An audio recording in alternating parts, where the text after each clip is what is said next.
अस्सलामुअलैकुम दोस्तों, मेरा नाम है असीम शफकत और आप देख रहे हैं हंसी टीवी। जी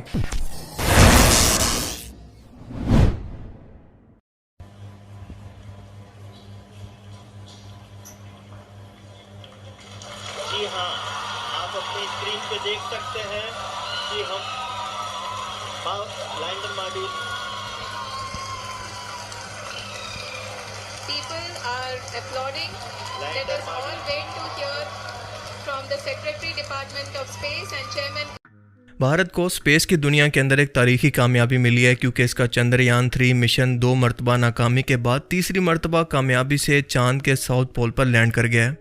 चांद की सतह पर इस तरह की लैंडिंग को सॉफ्ट लैंडिंग कहा जाता है। चांद का साउथ पोल वो हिस्सा है जहां पर सूरज की रोशनी नहीं पड़ती। ये इंतहाई ठंडा, अंधेरे से भरा हुआ और अब तक अनएक्सप्लोर्ड है। किसी को नहीं पता कि यहाँ पर क्या कुछ मौजूद है। एस्ट्रोनॉट्स का मानना है कि यहाँ पर सूरज की रोशनी ना पड़ने की वजह से पानी अभी भी जमी हुई हालत के अंदर मौजूद हो सकता है। इसके अलावा कई कीमती मिनरल्स की तलाश के साथ साथ चांद पर कॉलोनी बनाकर मुस्तकबिल में ये रोवर एक्सोप्लैनेट यानी ऐसे सियारे जहाँ पर जिंदगी या तो मौजूद हो सकती है या फिर आबाद की जा सकती है, इन्हें तलाश करेगा। यह मुस्तकबिल में मार्स तक जाने के लिए कॉलोनी के तौर पर या फिर एक स्टॉप के तौर पर भी इस्तेमाल हो सकता है। भारत ने यह कामयाबी सिर्फ इतने कम बजट के अंदर हासिल की है जितने में स्पेस पर हॉलीवुड की एक फिल्म बनती है। इनफैक्ट उससे भी बहुत कम पैसों में। चंद्रयान 3 के चांद पर उतरने से रूस, अमेरिका और चाइना के बाद भारत चांद पर उतरने वाला चौथा बड़ा मुल्क बन गया और इस तारीखी कामयाबी पर वो यकीनन मुबारकबाद का मुस्तहिक है। और आप पाकिस्तानी लोग टेंशन ना लें क्योंकि हमारे एस्ट्रोनॉट भी अभी रॉकेट तैयार करने के अंदर लगे हैं जो कि इनसे पहले भी चांद पर लैंड कर सकता है और वहां जाकर अपना खुद का DHA लॉन्च करेगा। मुझे पता है कि आप मेरी बातों पर यकीन नहीं करेंगे, इसलिए खुद ये वीडियो देख लें। और आपको एक मजे की बात बताता चलूं कि शायद ये बात आपको ना पता हो कि पाकिस्तानी एस्ट्रोनॉट इससे पहले यानी दुनिया के हर एक मुल्क से पहले चांद पर जा चुके हैं, लेकिन उसकी फुटेज आपको आलमी मीडिया कभी भी नहीं दिखाएगा। सो खवातीनो हजरात, दिल थाम कर बड़े गौर से देखिएगा। और जनाब, यह है स्पार्को का दूसरा मिशन। खैर, ये तो मजाक की बात थी। आप सभी लोग जानते हैं कि आज से 40 दिन पहले इस खलाई मिशन ने आंध्र प्रदेश के श्रीहरिकोटा से परवाज भरी थी जो कि 3 हिस्सों के अंदर यानी एक लैंडर, एक रोवर और एक प्रोपल्शन मॉडल पर मुश्तमिल था, जिसने स्पेस के अंदर मौजूद चंद्रयान 2 से ऑर्बिटर का इस्तेमाल करते हुए चांद पर लैंडिंग के अंदर मदद की। और इस खलाई मिशन का moon lander mark 3 heavy lift launch vehicle के जरिए चांद पर उतरा, जिसे विक्रम बाहुबली रॉकेट कहा जाता है।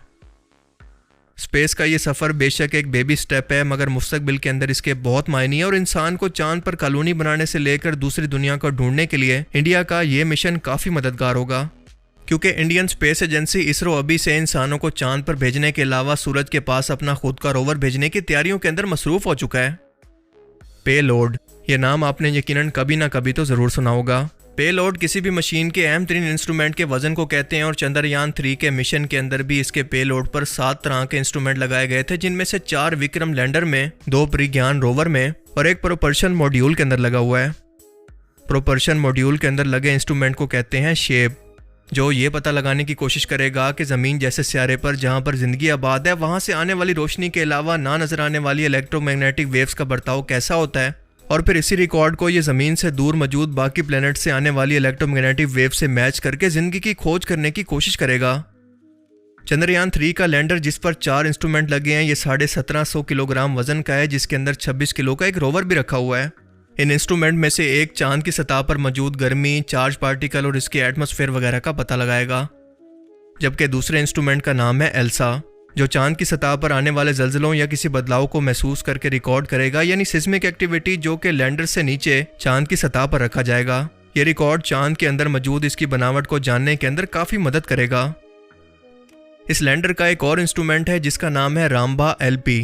ये चांद पर प्लाज्मा यानी मैटर की चौथी स्टेट को स्टडी करेगा, जो कि चांद के एटमॉस्फेयर की जगह पर मौजूद है। और इससे पहले हम सिर्फ 3 स्टेट ऑफ मैटर को जानते थे, यानी सॉलिड, जिसे अगर गर्म करें तो ये लिक्विड के अंदर बदल जाएगा और इसे मजीद गर्म करें तो ये गैस के अंदर बदलेगा, और इसके बाद अगर इसको मजीद हद से ज़्यादा गर्म करें तो ये मैटर की चौथी स्टेट यानी प्लाज्मा के अंदर बदल जाएगा।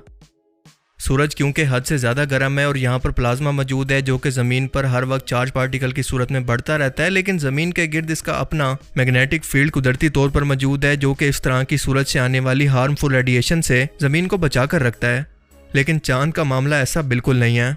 इसका क्योंकि अपना खुद का कोई इन्वायरमेंट नहीं है तो इसके ऊपर सूरज का प्लाज्मा मुसलसल गिर गिर कर इसके इन्वायरमेंट को चार्ज करके एक सतह बना देता है जिसे कहते हैं आयनोस्फीयर। और बिल्कुल यही काम है रामबा का, यानी प्लाज्मा के माहौल को स्टडी करना। तीसरे इंस्ट्रूमेंट का नाम है चास्टी। ये चांद की सतह पर गर्मी के मुतालिक डाटा को इकट्ठा करेगा और चांद की सतह के अंदर 10 सेंटीमीटर नीचे इसे घुसाया जाएगा और ये जानने की कोशिश करेगा कि ये गर्मी से अब तक कैसे निमट रहा है।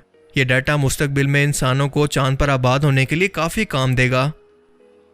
चौथा इंस्ट्रूमेंट है इसका LRA, जिसे नासा ने इसरो को भेजा है। ये एक रिफ्लेक्टर है।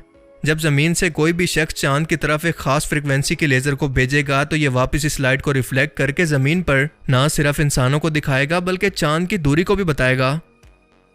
बाकी 2 इंस्ट्रूमेंट इस 26 किलो के रोवर के अंदर मौजूद हैं जिसे प्रज्ञान रोवर कहते हैं और इसके अंदर ऐसे इंस्ट्रूमेंट मौजूद हैं जो कि चांद की सतह पर मिनरल को तलाश करेंगे।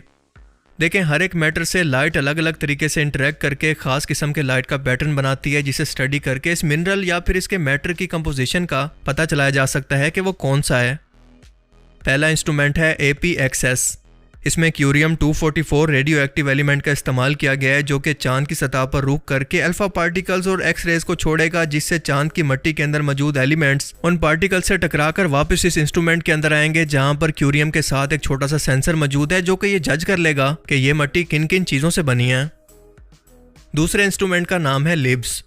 इस इंस्ट्रूमेंट के अंदर हाई एनर्जी लेज़र मौजूद हैं जो कि किसी भी मिट्टी या चट्टान के टुकड़े को गर्म करके इसे प्लाज्मा बनाकर इसके अंदर मौजूद केमिकल कंपोजिशन को वापस से जुड़ने से पहले ये पता लगा लेगा कि ये मिट्टी किन किन चीज़ों से बनी है और ये कितनी कितनी चीज़ें इसके अंदर शामिल हैं।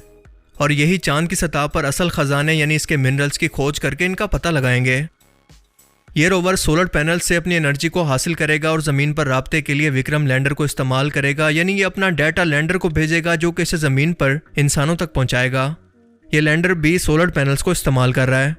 इस मिशन के काम के दिन सिर्फ एक लूनर डे यानी हमारी ज़मीन के मुताबिक सिर्फ 14 दिन के हैं, क्योंकि 14 दिन के बाद इस हिस्से पर शदीद ठंड होती है और बेतहाशा अंधेरा होता है, लिहाजा सूरज की रोशनी ना मिलने की वजह से ये सोलर पैनल चार्ज नहीं हो सकते और बिना पावर के अपना कोई मिशन नहीं कर सकते।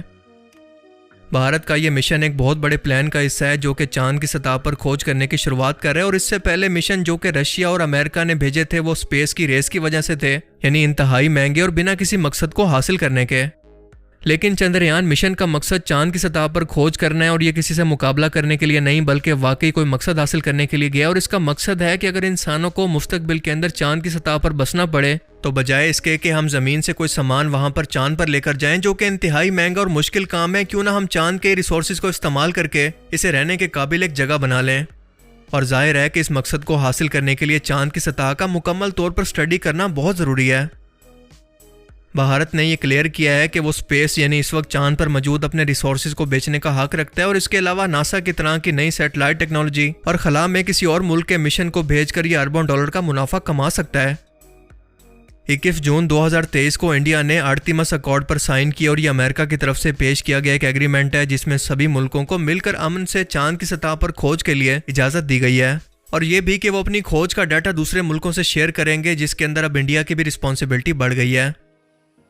चाइना ने भी कामयाबी से अपने मिशन चांद की सतह पर भेजे हैं और चाइना और रशिया मिलकर चांद की सतह पर अपनी एक खुद की कॉलोनी बनाने का भी सोच रहे हैं। देखें, चांद का मुस्तकबिल दुनिया के यही मुल्क मिलकर लीड करने वाले हैं कि मुस्तकबिल के अंदर चांद की सतह पर कौन आबाद होगा, उसके मिनरल्स पर किसका हक होगा और साइंस और टेक्नोलॉजी की बदौलत कौन वहाँ पर राज करेगा। ये पैसे और खोज रखने वाले लोगों की बहुत बड़ी गेम होती है जिसके अंदर अब इंडिया भी शामिल हो चुका है। सो एक बार फिर से अपनी मेहनत और दूरंदेशी के लिए भारत को काफ़ी मुबारकबाद।